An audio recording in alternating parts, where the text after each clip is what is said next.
نہیں نوٹس تو ڈسمسل کا نہیں آ رہا ہے، مگر 40 لاکھ کوئی اور کھڑا ہو جائے 40 بندوں کے ساتھ اور وہ ایک اور معاملہ شروع ہو جائے تو یہ کب تک چلے گا؟ تو پھر ہاں پھر اس قسم کا notice without actually being a notice اس قسم کا خبر آ جاتا ہے تو پھر آدمی کو سوچنا چاہیے.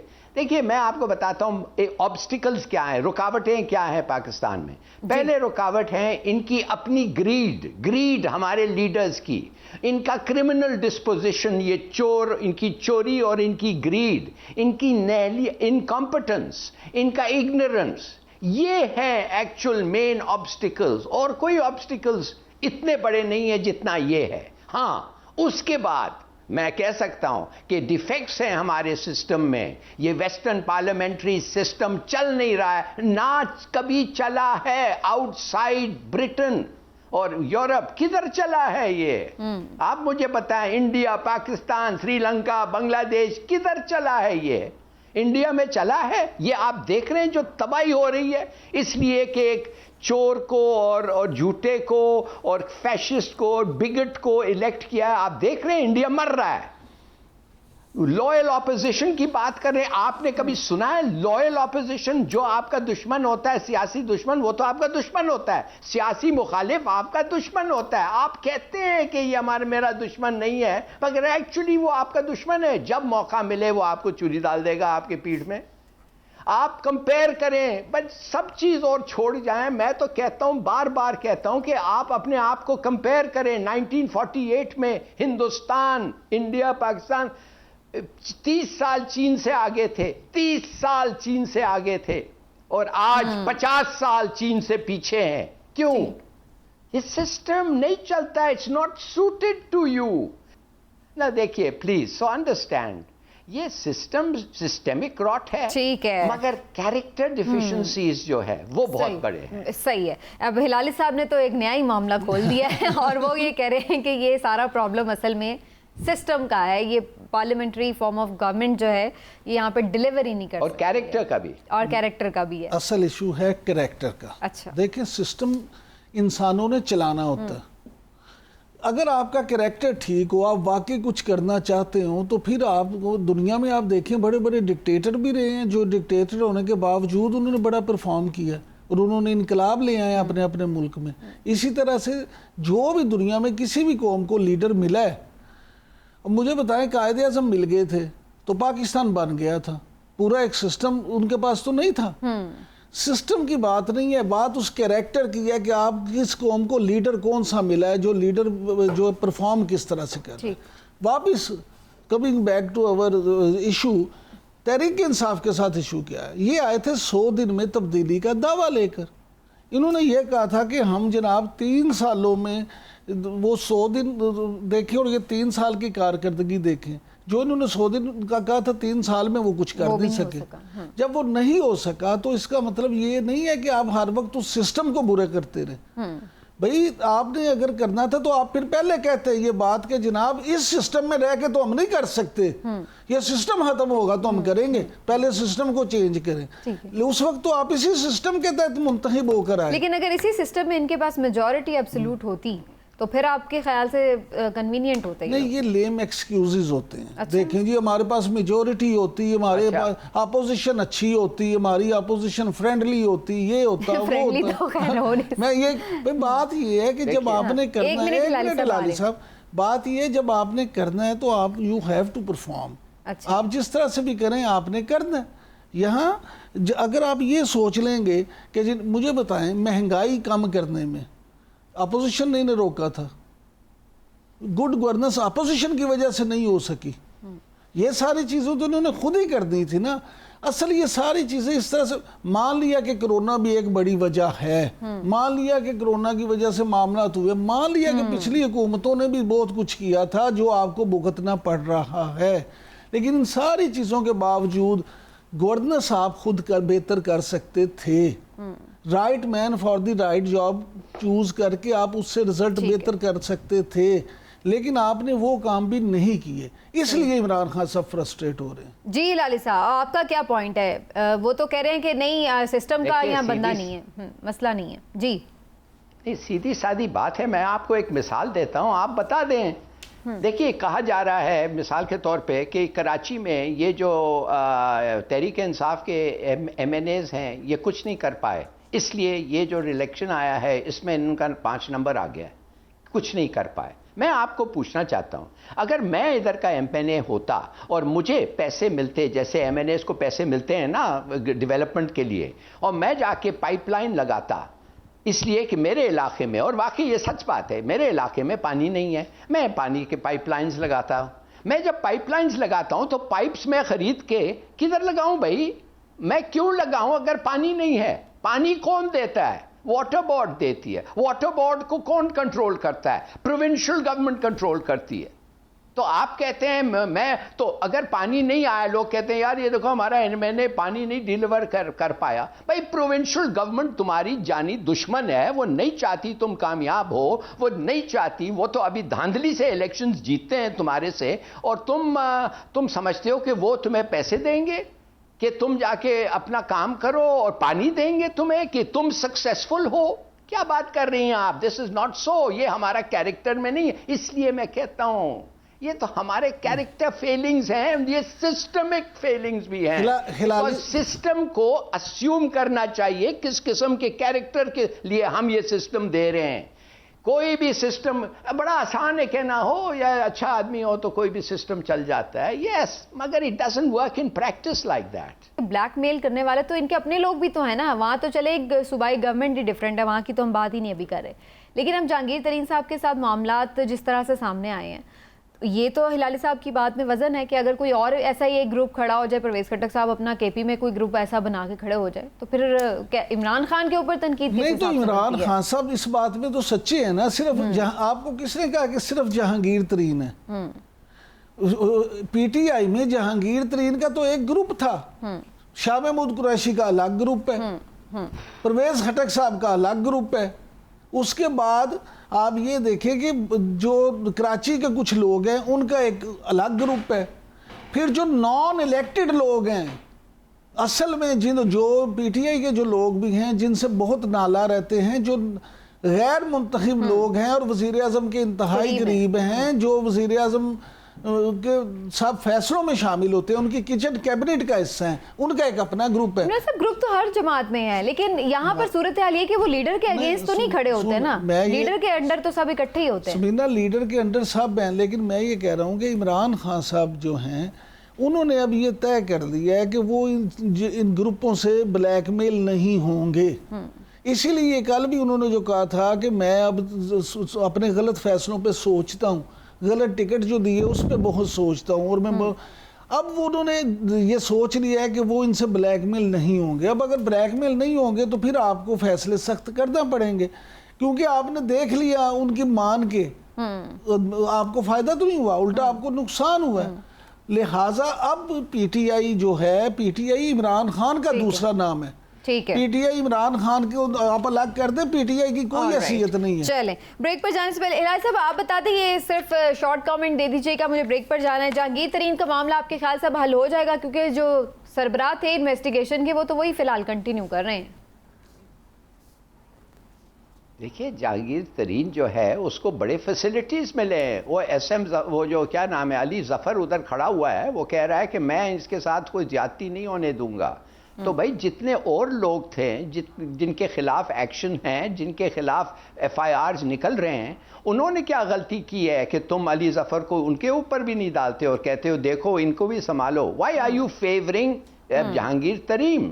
میں نہیں کہتا کہ مت کرو، میں کہتا ہوں تمہیں کرنا اس لیے پڑ رہا ہے کہ 40 لوگوں کے ساتھ وہ آ گیا ہے اور شور مچا رہا ہے، اور آپ کو بتانا ہے ان لوگوں کو کہ میں اس ڈسکریمنیشن نہیں کروں گا، اس کے خلاف میری کوئی پرسنل چیز نہیں ہے، بلکہ میں نے ایک آدمی کو کھڑا کیا، ایک سینیٹر کو، کہ اس کے ساتھ زیادتی نہ ہو۔ مگر تو یہ تو ٹھیک بات نہیں ہے، آپ سب کے ساتھ جو یہ ہو رہا ہے آپ ان کے ساتھ بھی ایک سینیٹرز لگائیں، اگر آپ کے دشمن بھی ہیں ان کے ساتھ سینیٹرز لگائیں، ٹھیک ہے، وائی ناٹ؟ ایک سٹینڈرڈ یہ کیوں ایک آدمی کے لیے کیا، ایک ٹولی کو خوش کرنے کے لیے؟ نہیں آئی مین دیٹ میرا اپنا خیال یہ ہے کہ پلیز عمران خان صاحب آپ, میں سمجھتا ہوں آپ مجبور ہیں, میں سمجھتا ہوں یہ 40 لوگ آپ کو ایک قسم کی بیک میل ہو رہے ہیں, وہ کیوں آئے آپ کے پاس؟ اس لیے آپ ان کے معاملے کو توجہ نہیں دیتے تھے, ان کی بات نہیں سنتے تھے, جب وہ میٹنگز مانگتے تھے آپ ایگری نہیں کرتے تھے, وہ تنگ آ گئے تھے. تو جب جہانگیر ترین آپ کا جگری دوست کے ساتھ یہ ہونے لگا, وہ اس کے پاس گئے اور کہنے لگے یار ہم تو برداشت یہ نہیں کر سکتے, اس نے کہا میں بھی نہیں کر سکتا ہوں, اس لیے وہ آپ کے پاس پہنچے. اب آپ کو بیکاز یو آر رانگ, آپ کو ان کا مسئلہ سننا پڑا, تو آپ نے سنا, ان کو تو کہہ دیا ہاں ہاں ہاں سب چیز ہو جائے گا, اس کو کہہ دیا اس کے بعد یہ ہو جائے گا. ٹھیک ہے, اٹس obvious, یہ سب کو پتا ہے. تو عمران خان صاحب کو اگر چاہیے تھا کہ اگر وہ چاہتے ہیں کہ وہ بلیک میل نہ ہو, ہلا کا پوائنٹ آف ویو ہے کہ ان کو باقی جو اپنے اراکین ہیں ان کے ساتھ بھی انٹیکٹ رہنا چاہیے تھا. بہرحال یہ مینجمنٹ ہے, دیکھتے ہیں آگے چل کے عمران خان صاحب کیا واقعی اتنا ڈیرنگ فیصلہ کر پاتا ہے یا نہیں. لیکن ایک بریک لیتے ہیں, واپس آتے ہیں اور بات کرتے ہیں کہ 249 کے الیکشن کے اوپر جو بات چیت ہے, جو سیاست ہے, وہ مزید ابھی جاری ہے, کس رخ کو جائے گی, بات ہوگی ایک بریک. ویلکم بیک ناظرین. 249 کا جو الیکشن کا نتیجہ تھا اس کو ساری جماعتیں ایکسیپٹ کرنے سے انکاری تھیں, اور پی ایم ایل این کے جو کینڈیڈیٹ ہیں مفتاح اسماعیل, ان کی درخواست بہرحال الیکشن کمیشن نے منظور کر لی ہے ری کاؤنٹنگ کی. فی الحال الیکشن کا نتیجہ جو ہے وہ روک دیا گیا, اس کا نوٹیفیکیشن روک دیا گیا. دیکھتے ہیں کہ اس کا رزلٹ کیا نکلتا ہے. لیکن ابھی تک صورتحال یہ ہے کہ جو پیپلز پارٹی ہے وہ اس چیز کو اب پسند نہیں کر رہی ہے, اور پی ایم ایل این اس پر فل ناراض تھی الیکشن کمیشن سے, لیکن اب بہرحال ان کی جو درخواست ہے وہ قبول ہو گئی ہے. ہلالی صاحب, ری کاؤنٹنگ کی درخواست پی ایم ایل این کی جانب سے قبول ہو گئی ہے, آپ کو کیا لگ رہا ہے الیکشن کمیشن کا یہ صحیح فیصلہ ہے؟ ہاں بالکل, میرے خیال میں کہ اتنے لوگ کہہ رہے تھے کہ دھاندلی ہوئی ہے, تو میرے خیال میں پیپلز پارٹی کے علاوہ, اور جیسے پیپلز پارٹی کا اگر یہ نمبرز بدل جائیں اور پیپلز پارٹی ہار جائے تو ان کا بھی پھر شکایت آ جائے گا کہ دھاندلی ہوئی تھی. تو دیکھیے یہ تو یہ اس قسم کا الیکشن ہوا تھا. مگر ایک چیز تو حیران ہے کہ ایک پارٹی پی پی پی جو 1.5-2 سال پہلے 5,000 ووٹس لی تھی, بغیر کچھ کیے 2021 میں 16,500 ووٹ لے لیا. آئی مین, اور لوگ بتا رہے ہیں 6.5 اور 8.5 کے درمیان یہ کمال ہوا ہے, اور لوگ اور بہت ساری چیزیں بتا رہے ہیں, کون آیا کیسے کیا. Let's not get into that, نام لینے سے لوگ اچھا نہیں لگتا ہے. مگر ایک چیز میں کہوں گا ضرور کہ ہاں اچھی بات ہے کہ اتنی شکایت کے بعد سلیکشن کمیشن آف پاکستان نے ہاں کہہ دیا, یہ بڑی اچھی بات. لیکن سر وہ تو صرف ری کاؤنٹنگ ہی ہو رہی ہے, اس میں کوئی بہت زیادہ ایسا تو نہیں ہے کہ کچھ, اور صرف وہ بھی پی ایم ایل این کی درخواست پر. نہیں, میرے خیال میں کہ اگر ری کاؤنٹنگ کے ساتھ وہ تھم امپریشن وہ بھی بڑا ضروری ہے بھائی. آپ دیکھیں گے کہ thumb impression, recounting of what, recounting of votes کے لیے اگر تھم امپریشن ہے تو ضروری ہے. اگر بالکل پھر یہ تو چلیے, لیکن آپ نے کہا کہ ایک نظر ثانی ہو رہی ہے تو اچھا ہے. عمران صاحب کیا کہانی ہے این اے 249 کی؟ آج پیپلز پارٹی تو ناراض ہو رہی ہے, وہ کہہ رہے ہیں کہ یہ سب ٹھیک تھا, آپ کوئی سکون سے الیکشن ہوا ہے اور کوئی ایسی چیز میڈیا میں رپورٹ ہی نہیں ہوئی. نہیں دیکھیں, پتہ نہیں, اصل بات یہ ہے کہ پیپلز پارٹی جو بھی جماعت ہو, پیپلز پارٹی ہو, نون لیگ ہو یا پی ٹی آئی ہو, جو جیتتی ہے وہ یہ ہمیشہ یہی کہتی ہے. اب دیکھیں نا, سب سے اچھا مجھے بیان لگا مصطفیٰ کمال صاحب کا. انہوں نے کہا کہ عوام نے 249 کے عوام نے تو فیصلہ پی ایس پی کے حق میں دے دیا ہے, ہم کسی اور رزلٹ کو تسلیم ہی نہیں کریں گے سوائے پی ایس پی کی جیت کے. بات یہ, پارٹی لیڈر تو سب ایسی باتیں کرتے ہیں, لیکن جو بات ابھی ہلالی صاحب کر رہے تھے اور آپ کر رہی تھی, معاملہ یہ ہے اس سارے معاملے میں مسلم لیگ نون کا موقف کیا ہے. وہ کہتے ہیں یہ جناب ویسے تو اگر آپ کا مارجن 5% سے کم ہونا تو آئین اور قانون کے مطابق کی ری کاؤنٹنگ ہو جاتی ہے. اس میں کہتے ہیں ایک تو مارجن 5% سے کم ہے. دوسری بات, مسلم لیگ نون کا موقف یہ ہے کہ جناب جتنے ووٹوں سے یہ جیتے ہیں اس سے کہیں زیادہ ووٹ انہوں نے ریجیکٹ کیے ہیں, اس لیے جب ری کاؤنٹنگ ہوگی تو ہو سکتا ہے وہ ریجیکٹڈ ووٹوں میں ہی فرق دوسرا نکل آئے. اچھا, تیسری بات یہ کہ جب ری کاؤنٹنگ ہوتی ہے, ایک دفعہ کام شروع ہوتا ہے تو اس میں کئی چیزیں پھر